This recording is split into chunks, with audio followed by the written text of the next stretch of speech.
হরে কৃষ্ণ, জয়তো রাধা মাধব। কিছুদিন আগে অর্থাৎ 13ই জ্যৈষ্ঠ মাদারীপুর জেলার রাজৈর উপজেলার কদমবাড়িতে অনুষ্ঠিত হয়ে গেল শ্রী শ্রী গণেশ পাগলের কুম্ভমেলা। সেখানের একটি ভিডিও দৃশ্য, আর যখন বর্ষা এসেছিল, বৃষ্টি বা ঝড় এসেছিল, তখন তার একটা দৃশ্য সামাজিক যোগাযোগ মাধ্যমে খুব তোলপাড় সৃষ্টি করেছে।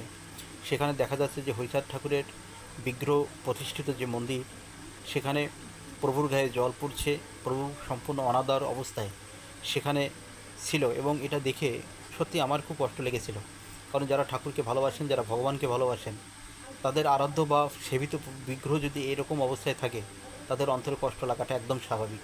কিন্তু আমার প্রশ্ন হচ্ছে দুটি। একটি হচ্ছে, কোনো মন্দির সম্পূর্ণভাবে সম্পূর্ণ না হওয়া সত্ত্বে সেখানে কারা প্রভুর এই বিগ্রহ প্রতিষ্ঠা করলো? আর বিগ্রহ প্রতিষ্ঠা করে সেই সময় যারা প্রণামী নেওয়ার জন্য ব্যস্ত হয়ে পড়েছিল, সেই ব্যক্তিগুলো এই ঝড় বৃষ্টির সময় কোথায় ছিল তারা? আমার প্রশ্ন এই দুটি, যে কোনো মন্দির সম্পূর্ণভাবে সংস্কার হয়নি, তৈরি করা হয়নি, সেখানে প্রভুকে কেন প্রতিষ্ঠা করা হয়নি? আর প্রতিষ্ঠা করার পরে যারা তখন হাজার হাজার ভক্তরা যখন বৃষ্টি আসে নাই, তাদের কাছ থেকে প্রণামী নিচ্ছিল, তারা সেই বৃষ্টির সময় কোথায় ছিল? এটা অত্যন্ত বেদনাদায়ক একটা বিষয়। কবে জাগবে আমাদের এই জাতি?